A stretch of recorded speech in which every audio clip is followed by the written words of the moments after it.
सुभान अल्लाह। आप हजरात खामोशी बना रखे। मेरे दोस्त और बुजुर्गों,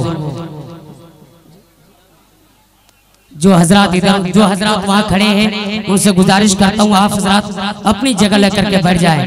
बहुत खूबसूरत मजमा है मेरे दोस्तों। और सबसे बड़ी खुशी की बात तो ये है, मैं उन लोगों को तहे दिल से शुक्रिया अदा करना चाहता हूँ जो नौजवान मुसलमानी इस्लाम नगर के और जितने यहाँ के मेंबरान हैं उन लोगों के तरफ से यूडी मिन विधायक साहब जो कुनकुरी का है वो भी तशरीफ रखते हैं।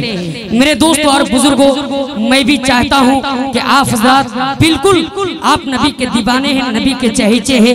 मैं भी इन लोगों को दिल से शुक्रिया अदा करता हूं और दुआ भी देता हूं इस गुनहगार बंदे की दुआ रब्बे कायनात कबूल फरमा ले कि अल्लाह तबारक व तआला नबी के सदके में इन लोगों को दीन दुना रात चौगानी अता फरमा दे।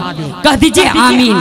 मेरे दोस्तों, इसीलिए तो कहता हूँ हिंदू का दिल धड़कन मुसलमान है।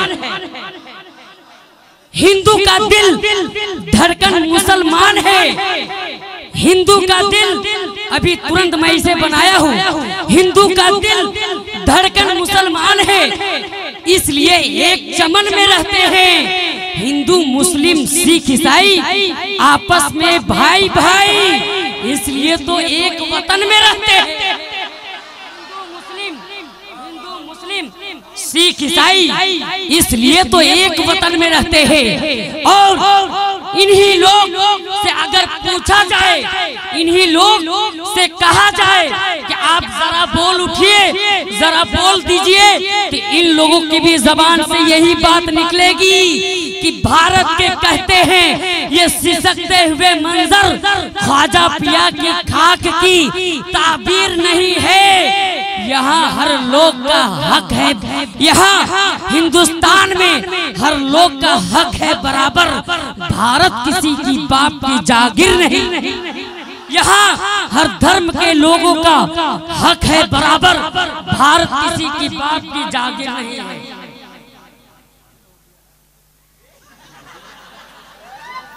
माशाअल्लाह। एक मर्तबा लहके बोल दीजिए सुभान अल्लाह, और लहके बोल दीजिए सुभान अल्लाह। मेरे दोस्तों और बुजुर्गों, मैं चाहता हूं कि बहुत तेजी के साथ इस प्रोग्राम को आगे बढ़ाऊं। आप हजरात अगर सुनने के लिए तैयार हैं तो लहके बोल दीजिए सुभान अल्लाह। आप हजरात झोपल मुर्गी की तरह क्यों बोल रहे हैं?